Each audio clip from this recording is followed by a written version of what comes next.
Welcome to the Finding Hope Show. I'm your host, Alisa, and I am thrilled that you've joined me because my goal is to inspire you to be happy and hopeful in your everyday lives. In this show, you can expect to find hope and encouragement through some of life's most pressing issues regarding health, business, relationships, faith, and much, much more. Let's face it, the world is not getting any better, but we do. Join me once a week to discover your highest potential as we learn to put God first in everything and find hope in a turbulent world. Welcome to the Finding Hope Show. Thank you for hearing me out today as we tackle the subject of depression and anxiety. Today, I'm going to give you my history with depression and anxiety because we can all relate to each other's stories for comfort and hope. On the next episode, I'll tell you exactly how I found peace and got over my anxiety and depression. And finally, on the last episode of this series, I will give you some practical tips on dealing with your own depression and anxiety and overall how you can live a more peaceful life. Now, if you have ever heard of Xanax or Klonopin, buyer beware. In 2010, I was very familiar with Xanax. So familiar that I felt that I had to have this drug, this pill that is supposed to free you of panic attacks.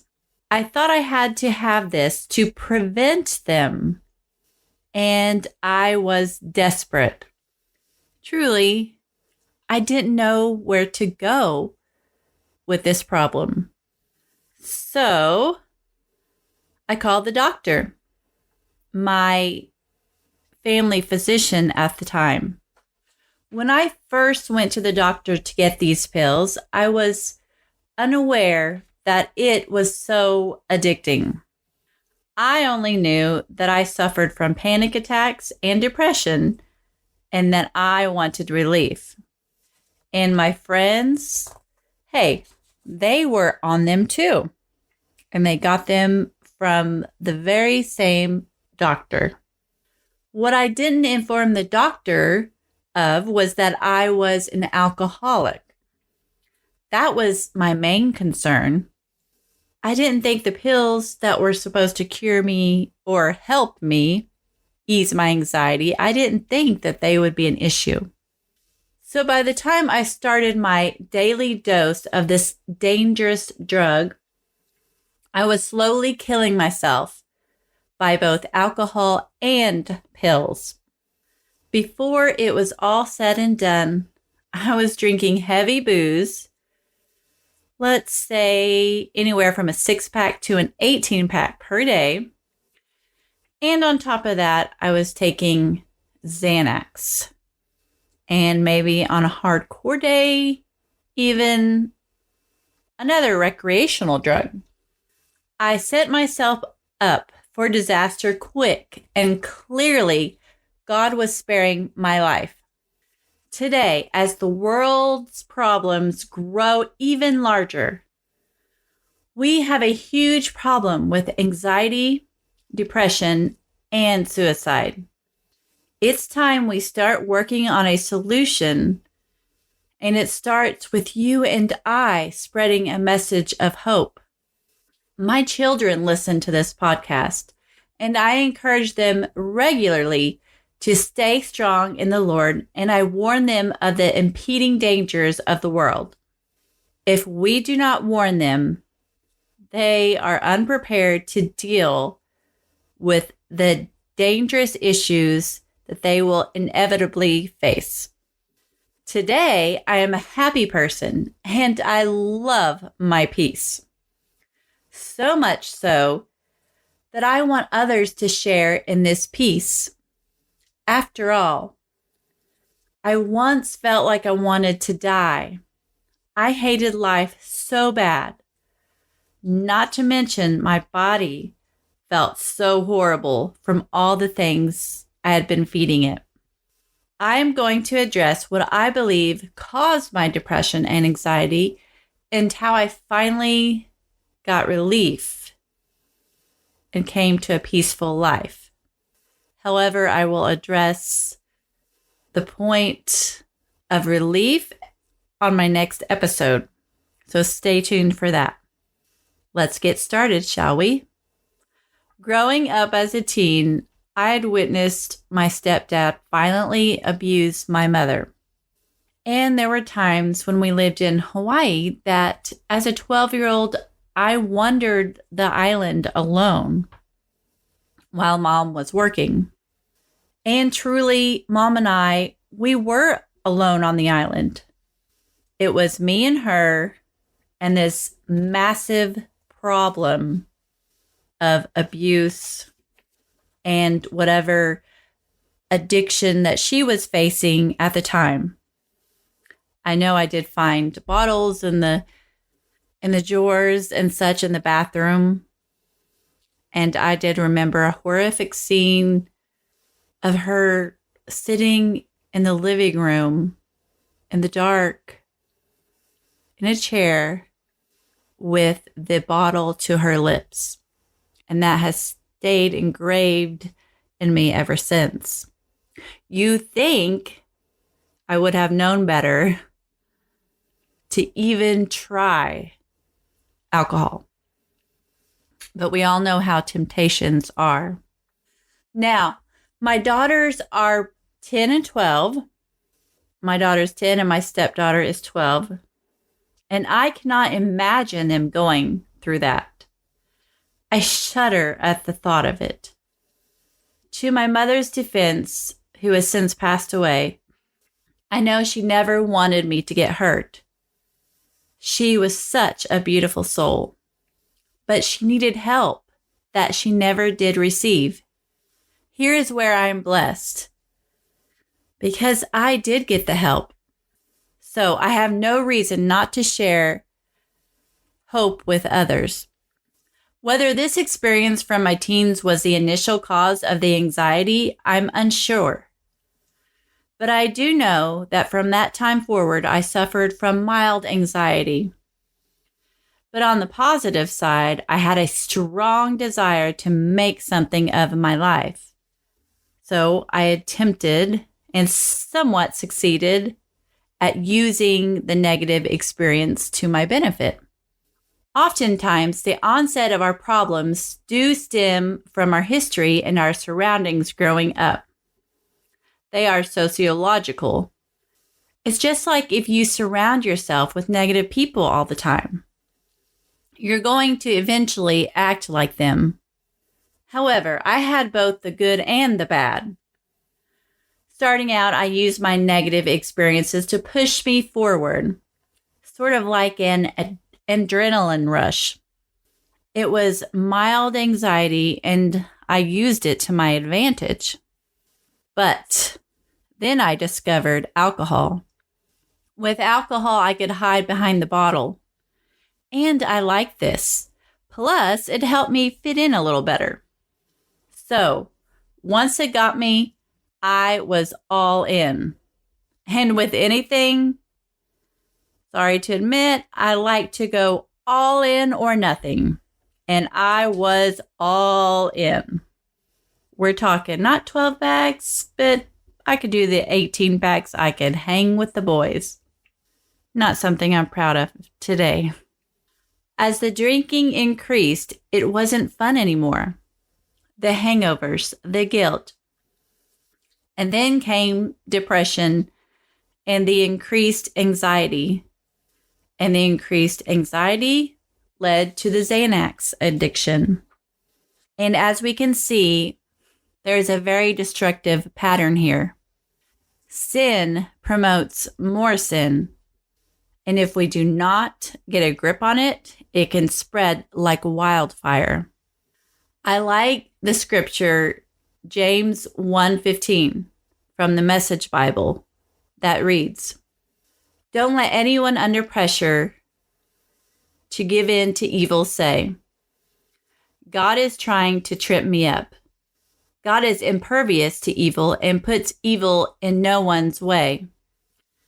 The temptation to give in to evil comes from us and only us. We have no one to blame but the leering, seducing flare-up of our own lust. Lust gets pregnant and has a baby. Sin. Sin grows up to adulthood and becomes a real killer. So I didn't get a grip on my sin. And friends, it only got worse. This is what caused my deep depression. I also got pills for this as well.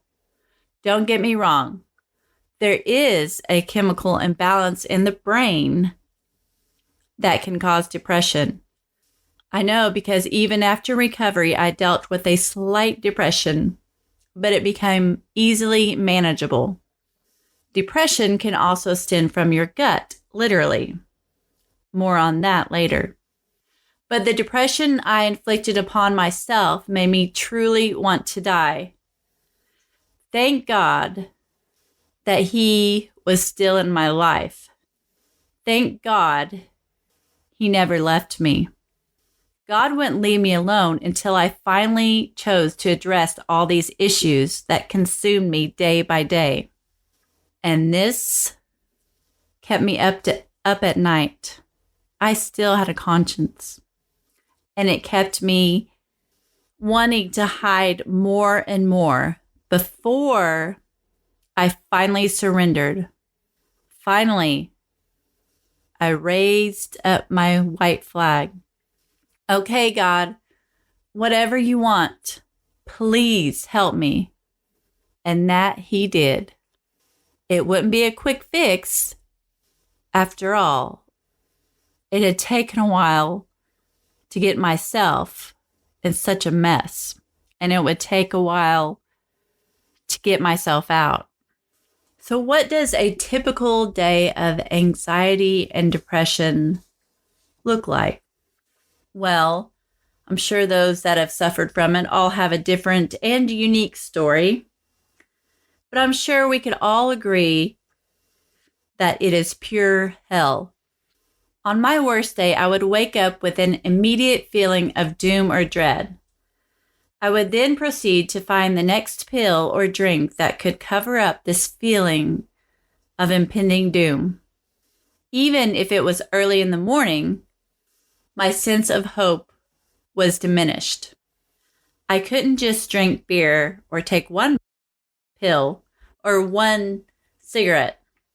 In my mind, I had to drink excessively, even to the point of puking and passing out. This was on my worst days. On a day in which I actually had to function, I would take just enough to pacify me until I could get more. This was my life. This was not also who God designed me to be. Therefore, I was pleading for help in my soul. I prayed to God and He came through. Now that story may sound depressing, but there are many depressing things in this life. And like everything in this world, my story wasn't over yet. And it still is not over. I did pray for God. I surrendered. And He sent people in my path that would help me on my journey and sent me to a special rehab in Enid, Oklahoma called Van's House. And that was part of my journey. I was on the verge of death, as many people are in this world today. But I'm here to testify that there is still hope. Obviously, I was saved for a reason. Obviously, whatever you're going through right now that is concerning you, that is causing you pain, and your lack of hope, there is a reason for your pain.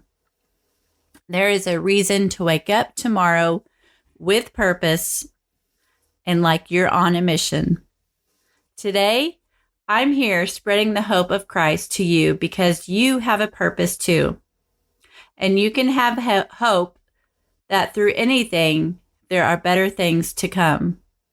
But you need God, not alcohol, not drugs. And you don't need doctors like I had that only prescribed you things, the wrong things, such as Xanax, that made the condition worse. And we don't need social media. We don't need these things to consume us. One more thing.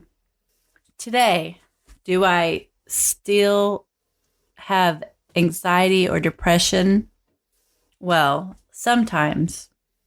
But with God in my life every day, as I strive to put Him first, every day, first thing in the morning, His peace consumes any worry and stress along the way.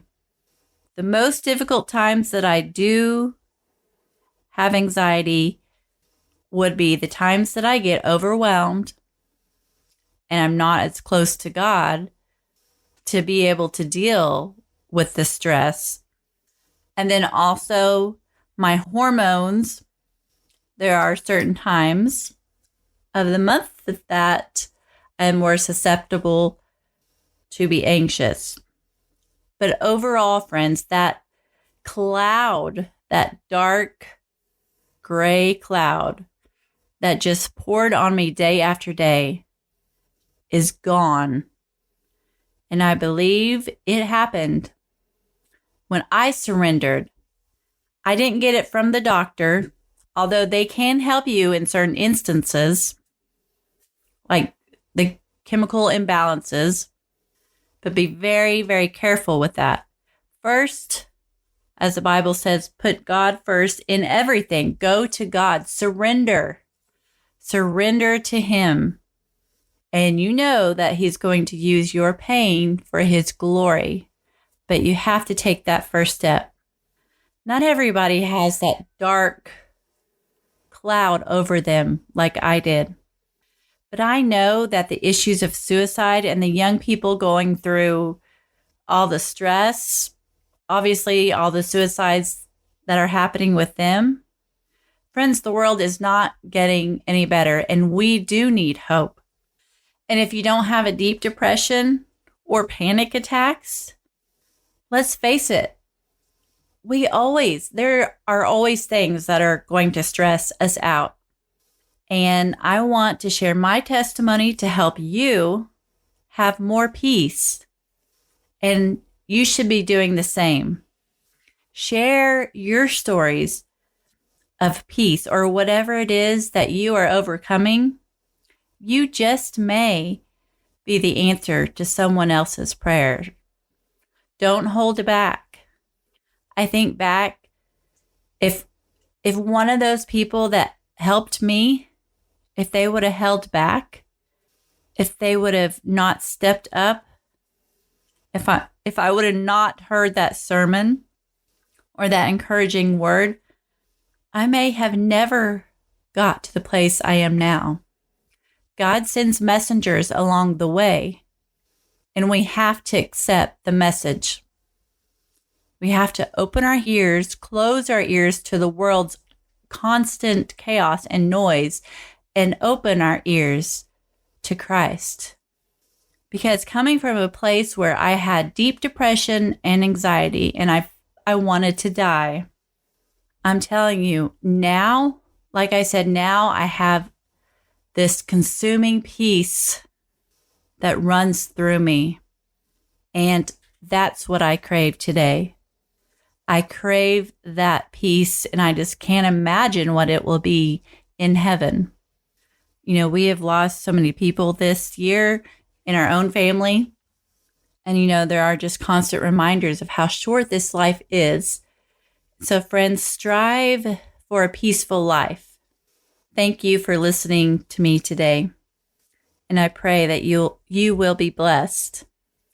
On the next episode, I'm going to continue the subject of depression and the steps I took to overcome it.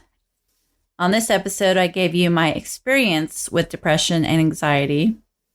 But next time, I want you to apply some of the tips for your own life so that you can have peace. Thank you so much for joining me. I hope you have a blessed day and get your hopes up because the best is yet to come. If you would like to receive updates on all my latest news, including information about books, upcoming speeches, promotions, and more, kindly go to alisamassey.com and simply enter in your email and hit subscribe to this podcast.